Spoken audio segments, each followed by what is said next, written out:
It used to be that you deferred to the boss. Is it the boss is always going to have the best ideas? Not likely. Here, nimble fingers, alert minds, and tireless machines. And it used to be in most companies that chaos was discouraged. This is where the crazies live. This is where we do our work. It's different. Good morning. Good morning. Used to be you were supposed to climb the corporate ladder. Good morning. Status is who comes up with the best ideas, not who's the oldest, not who's been with the company longest, not who has that biggest title. If you go into a culture and there's a bunch of stiffs going around, I can guarantee they're not likely to invent anything. You could stack us up big as big as you want. That's great. Thanks a lot. And we had a great time today. Well, forget the way it used to be. Tonight, the deep dive. One company's secret weapon for innovation.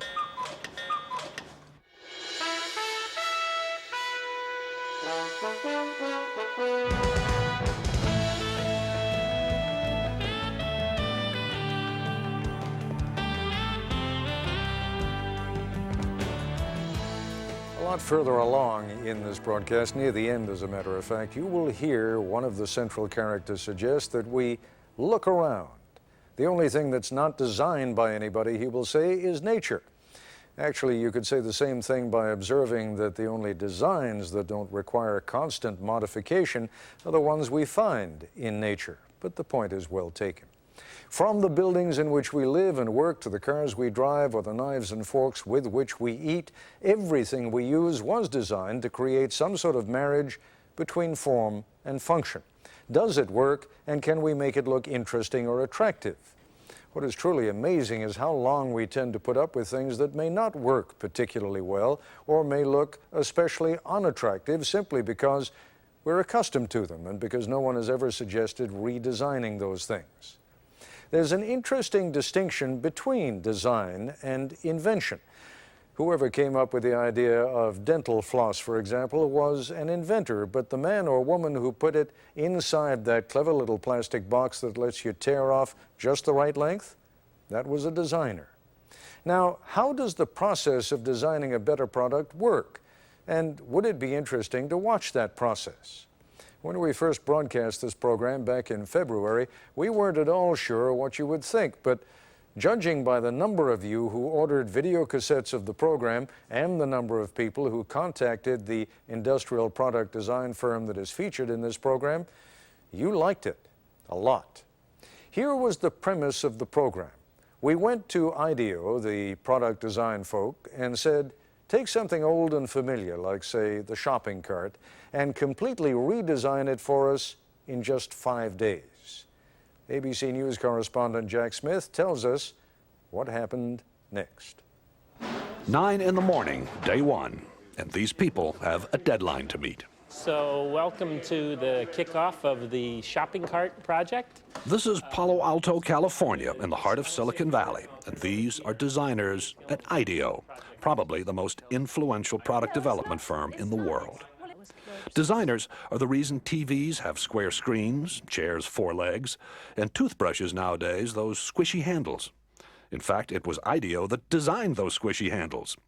Ideo has designed everything from high-tech medical equipment to the 25-foot mechanical whale in the movie Free Willy and the first computer mouse for Apple. Smith ski goggles, Nike sunglasses, NEC computer screens. Hundreds of products we take for granted. This is called the Neat Squeeze toothpaste tube, which... You invented that. The man who runs Ideo is Dave Kelly, a Stanford engineering professor with a Groucho Marx mustache, a dad of genius, and an approach to innovation that usually works. Well, thank you, Fred. But not always. Thanks a lot. I can show you some products that failed. Came up with this idea called monster shoes, where you take these little monsters and lace them into your shoes, like this. And we built a bunch of them, and I didn't want those either. So. Mostly what Ideo designs, though, does work, and it works very well. Dave and his design teams create about 90 new products every year. The point is that we're not actually experts at any given area. You know, we're kind of experts on the process of how you design stuff. So we don't care if you give us a toothbrush, a toothpaste tube, a tractor, a space shuttle, you know, a chair, it's all the same to us. We like want to figure out how to innovate by using our process, applying it. And so for the next 5 days, the team will apply that process to bringing the supermarket shopping cart into the 21st century. I think first we should maybe all acknowledge that it's kind of insane to do an entire project in a week. Project leader is Peter Skillman, a 35-year-old Stanford engineer. Project leader because he's good with groups, not because of seniority. He's only been at Ideo for 6 years. The rest of the team is eclectic, but that's typical here. Whitney Mortimer, Harvard MBA. Peter Coughlin, linguist. Tom Kelly, Dave's brother, marketing expert. Jane Fulton-Suri, psychologist. Alex Kazaks, 26, a biology major, who's turned down medical school 3 times because he's having too much fun at Ideo. Kids climbing up and doing this. Kids do that? Safety emerges early as an important issue. 22,000 child injuries a year, and so they're hospitalized injuries. I mean, there are many others. Not just reported in the store, you actually have to go to the that's emergency room. hospitalized, right. And theft. It turns out a lot of carts are stolen. You know, what is the average life of a cart? Does it last 2 years, 5 years, 10 years? And how big is this theft thing? 10 a.m. As the team works, it becomes clear there are no titles here, no permanent assignments. And the other side says, gives us a lot of help, says, be safe. Everyone appears to be equal, and they love to mock corporate America. I'll give you status. I'll give you a big red ball on a post, and that says you're a big guy. If you got a ball, you're a senior vice president. You know, what do I care? The desk, the red ball, it's all the same. In a very innovative culture, you can't have a kind of hierarchy of here's the boss and the next person down, the next person down, the next person down, because it's impossible that the boss is the one who's had the insightful experience with shopping carts. It's just not possible. According to Kelly, even employees who merely listen to the boss don't add that much either. So you gotta hire people who don't listen to you, and that, I don't think corporate America wants to hear that right yet. I think we ought to start making those lists about the kinds of questions that we're going to ask. The team splits into groups to find out firsthand what the people who use, make, and repair shopping carts really think. Okay, go. The problem with the plastic cart is the wind catches it. Yeah. And these things have been clocked at 35 across the parking lot. Oh, man. That's actually a pretty good point. The trick is to find these real experts, and so that you can learn much more quickly than you could by just kind of doing it the normal way and trying to learn about it yourself. From everything I read, these things aren't that safe either, you know? So probably the seat itself is going to have to be redesigned. What you're seeing here is the kind of social science, like anthropologists, you know, like you go and study tribes. What is it that they do that we can learn from that will help us design a better cart? One of the interesting things for me is looking at how people really don't like to let go of the cart, except for the professional shopper, whose strategy is to leave the cart at various places. In corporate America, many bosses like measure whether their people are, the good people or the people who are performing are the ones that they see at their desk all the time. That couldn't be further from the truth. The people who are really getting the information are out here talking to the buzzes of the world, going to meet other experts, much more useful than sitting at your desk. 3:30 in the afternoon, and the group is back at Ideo. There is no let-up. Each team is going to demonstrate and communicate and share everything that they've learned today. People went off in the 4 corners of the earth and are coming back with the golden keys to innovation. A shopping cart has been clocked at 35 miles an hour traveling through a parking lot in the wind. We were in the store, 2 hours, and it was truly frightening just to see the kind of stuff going on. You ought to designate some people to make damn sure that the store owner's point of view is represented. After 9 straight hours, the team is tired. They call it a day. So, everybody cool? Well, that's great. Thanks a lot. We had a great time today. Yeah.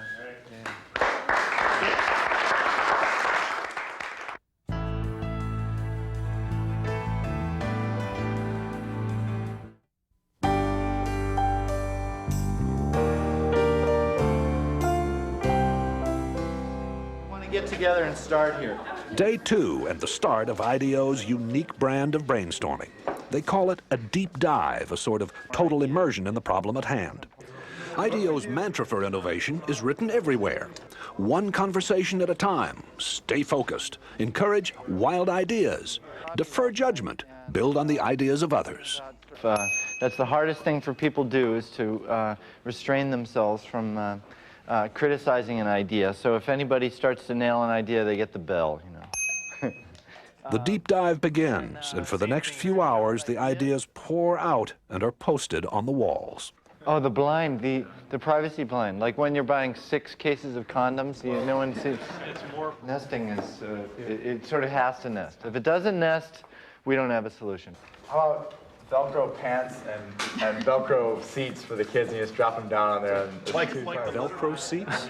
Velcro pants for kids? Yeah, see, you have to have some wild ideas. Then you build on those wild ideas, and they end up being better ideas than if you said, if everybody only came up with sane things, you know, kind of appropriate things, you'd never like have any points to take off to build a really innovative idea. It's organized chaos. Organized chaos. It's not organized. What it is it's focused chaos. By 11 a.m., the group begins narrowing down the hundreds of ideas written or drawn on the walls. How? By voting for them. Vote with your Post-it, not with an idea that's cool, but with an idea that's cool and buildable. If it's too far out there and it can't be built in a day, then I don't think we should vote on it. Why not have you be the judge? You're the boss. Because I'm going to be wrong. It's the team that's able to really judge what the best idea is. Otherwise, ideas wouldn't come out? That's right. Enlightened trial and error succeeds over the planning of lone genius. Enlightened trial and error succeeds over the planning of the lone genius. If anything sums up Ideo's approach, that is it. That and the focused chaos that seems to go with it. I take a point of view, I call it the sport utility vehicle cart. It is noon. Worried that the team is drifting, what can only be called a group of self-appointed adults under Dave Kelly holds an informal side session. We don't want to tell them what to build, or else we take away the benefit of the whole thing, right? What needs should they optimize their solution to? Yes. The purpose is to refocus the deep dive. Maybe we arbitrarily say we could do 5 teams. 4 or 5 teams. 4 or 5 teams, and we give each team a need area. Hey, can we grab everybody over to the wall here? There has to be a command decision. It becomes very autocratic for a very short period of time in defining what things people are going to work on. Like it or not, the team is told it will split into groups to build mock-ups, covering 4 areas of concern that have been identified. Shopping, safety, checkout, and finding what you're looking for. I noticed that toward the end of the process, the adults took over. Yeah, that's because we have no choice but to stop that cycle. I mean, there's if you don't work under time constraints, you could never get anything done because it's a messy process and go on forever. While the team starts building prototypes, Dave Kelly takes me on a tour of the rest of Ideo. What's happening in here is that's a client meeting. That's a first client meeting. That's the first time we met with the client. So we haven't trained them yet. If we took them straight from there into a room where the music was blaring and everybody was throwing Nerf darts at each other, that would be a little hard to take. You know, so we're warming them up. But this is where the crazies live. This is where we do our work. It's different. You can tell whether a place is playful in about the first 15 minutes as you walk down the hall. Being playful is of huge importance for being innovative. I mean, if you go into a culture and there's a bunch of stiffs going around, I can guarantee they're not likely to invent anything. Invent anything like this futuristic-looking instrument for kids. So no matter what you do with that thing, you always sound great. You always sound good. You have to make it so that this can happen. Whoa, it didn't break. No, it didn't break. There's a whole department at Ideo devoted to toys. Turns out to be one of its most profitable areas. Fun, too. So it got these little wings, and no matter what you do, if I get in trouble here, it's always a spiral. At Ideo, they found that fresh ideas come faster in a fun place. Not only is the furniture on wheels to suit the needs of the moment, but people are encouraged actually to build their own work areas. And they were designing this space, and they said to me, you know, we'd like to have, you know, $4,000 extra in our budget for a DC-3 wing. And I said, DC-3, you have to have that? And they said, yeah, they have to have it. So that's a DC-3 wing. Piece of a DC-3 wing, yeah. And that's just decor. That's decor. That's ambiance. You know, that says we're weird, and we're proud of it. Umbrellas on the ceiling to shade computer screens from direct sunlight. And bicycles on ropes to prevent clutter. The first guy who hung a bike up on a thing, he didn't come to me and ask me. He didn't ask some facilities person was okay. He tried it. And then, like, he waited and see if anybody complained. If nobody complained, another guy hung a bike up. And pretty soon, everybody's got their bikes up and nobody's complained, right? So it's that whole thing of trying stuff and ask forgiveness, you know, instead of asking permission, is the way people come up with new ideas. Ideo has such a reputation for innovation that client companies are increasingly asking Dave not just for new products, but also to remake their corporate cultures. You may be looking at the workplace of the future here. It's one thing to be able to do a product once in a while, but if you can build a culture and a process where you routinely come up with great ideas, that's what the companies really want. Okay, Peter, we're done. Back at the shop, it is 6 o'clock, and the 4 mock-ups are ready for showing. Baskets also can be, if you think you will have more volume, baskets can be put in. A modular shopping cart you pile hand baskets onto. A high-tech cart that gets you through the traffic jam at checkout. That you could mount a scanner on the shopping cart so that you as the customer, as you pull it off the shelf, would scan each item. One that's built around child safety, and another that lets shoppers talk to the supermarket staff remotely. Yeah, where can I find a yogurt? But the adults, again, decide more work needs to be done before the mock-ups can be combined into one last prototype. Why don't we have all the carts come up here for a second? I think you take a piece of each one of these ideas and kind of back it off a little bit and then put it in the, design. The design is still not there. But there's another motto at Ideo: fail often in order to succeed sooner. And some of the team will be up half the night trying to put together a design that finally does work.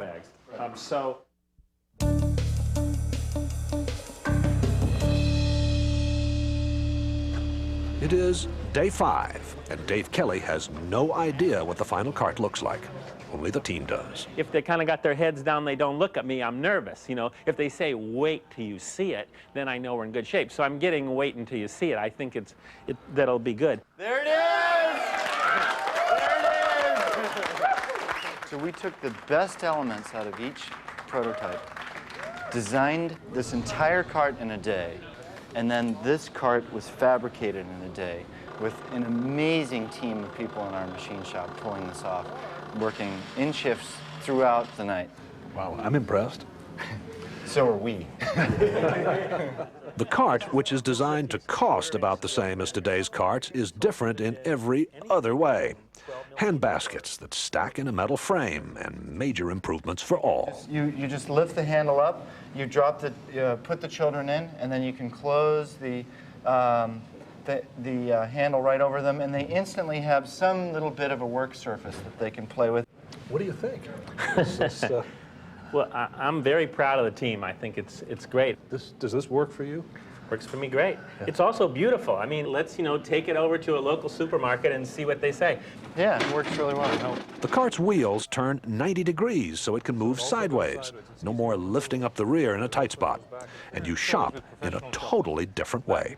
Rather than taking your cart everywhere you go in the store, through a crowded store like this, it's much more efficient to take a small basket, rush around to where the particular shelves are, and come back and put them here, and treat this as like a center for your shopping. And with a high-tech scanner, so that in the future you skip the checkout traffic jam. Here's how you would scan an item. You'd reach over and pick up anything like the salad dressing, and I would scan it, and if I want to accept that item, I would just press plus and then drop it in my basket.